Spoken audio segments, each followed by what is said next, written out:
ভারতীয়রা সমালোচনা করতে ভালোবাসে, আর বাঙালিরা তো সমালোচনার আসরে চক্রবর্তী সম্রাট।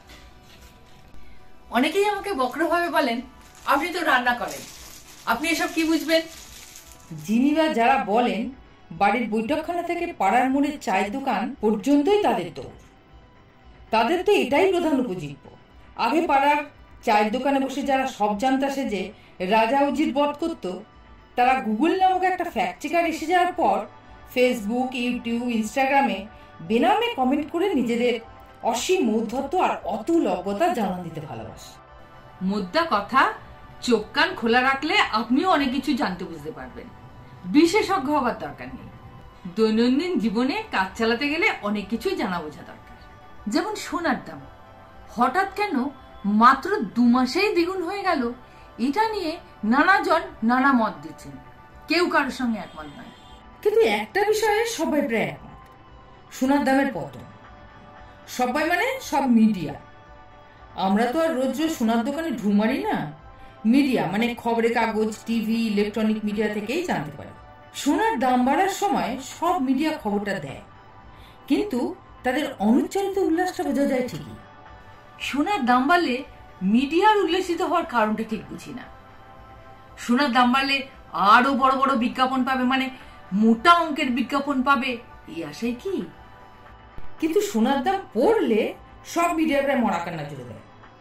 সোনার দামের রেকর্ড পতন, 12 বছরের সর্বাপেক্ষা বেশি পতন, স্বর্ণ ব্যবসায়ীদের মাথায় হাত, সোনার বাজারে ধস।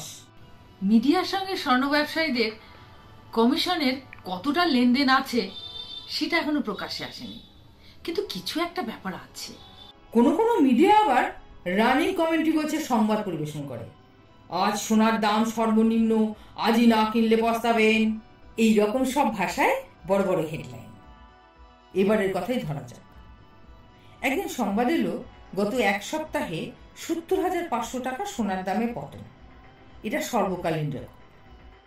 উৎসাহী হয়ে তলিয়ে দেখলাম 70,500 টাকা কমেছে প্রতি 100 গ্রামে, অর্থাৎ 10 গ্রামে মাত্র 7,050 টাকা। প্রায় 50,000 টাকা প্রতি 10 গ্রামে বাড়ার পর 7,050 টাকা কম হওয়াকে সংবাদজীবীরা রেকর্ড পতন বলছেন, কেউ ব্যাখ্যা দিতে পারেন?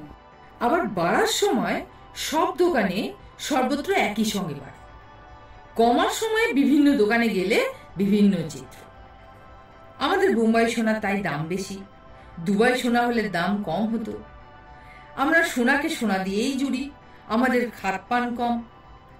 আমরা আসল হলমার্ক দিই, তাই আমাদের দাম বেশি। হলমার্ক নিয়েও বিচিত্র উপাখ্যান। কেনার সময় দোকানদার বলবে আমাদের হলমার্ক সোনা।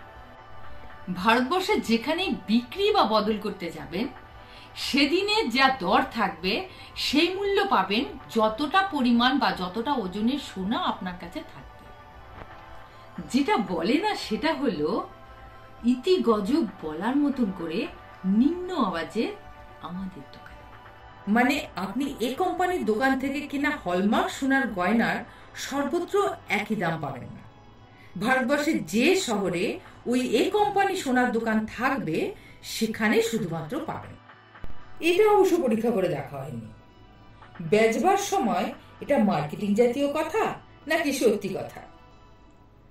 আপনি যখন বিক্রি বা বদল করতে যাবেন, তখন সেই দোকানদার কোন অজুহাতে আপনাকে বাজার মূল্য থেকে অনেক কম দাম দেবে সেটা আমি পরীক্ষা করে দেখিনি।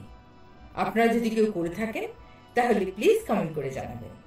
স্বর্ণ ব্যবসায়ীদের কাছে আরো একটা মারাত্মক অস্ত্র আছে, সোনার মূল্যের থেকে অনেক বেশি মূল্য আদায় করা, মজুরি, মেকিং চার্জ।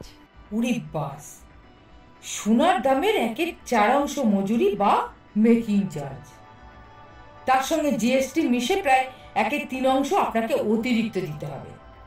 মানে 1 লাখ টাকা মূল্যের গয়না কিনতে গেলে আপনি মেরে কেটে 60 থেকে 65,000 টাকা মূল্যের সোনা পাবেন, বাকিটা মজুরি এবং ট্যাক্স। ধরুন আপনি একটা হার কিনতে 40,000 টাকা মজুরি দিচ্ছেন, যে কারিগর ওই হারটা বানিয়েছে সে 4,000 টাকাও মজুরি পাবে কি? সোনার দোকানের আপাতমস্তক ঠাটবাট, এসি শোরুম, শুভেচ্ছা তরুণী সেলস গার্ল, মিডিয়াতে পাতাজোড়া বিজ্ঞাপন সব তোলা হবে আপনার থেকে। সোনার দাম পড়লেও ওইগুলোতে কোনোদিনই কম হবে না। বাড়ার সময় প্রতি 10 গ্রামে 50,000 টাকা বাড়লেও কমার সময় প্রতি 10 গ্রামে 7,050 টাকা অফিসিয়ালি কমলেও আপনি কিনতে গেলে প্রতি 10 গ্রামে 1500 থেকে 2,000 টাকা কম পাবেন। কোনো মতেই 7,050 টাকা কম পাবেন না, অভিজ্ঞতা থেকে বলছি।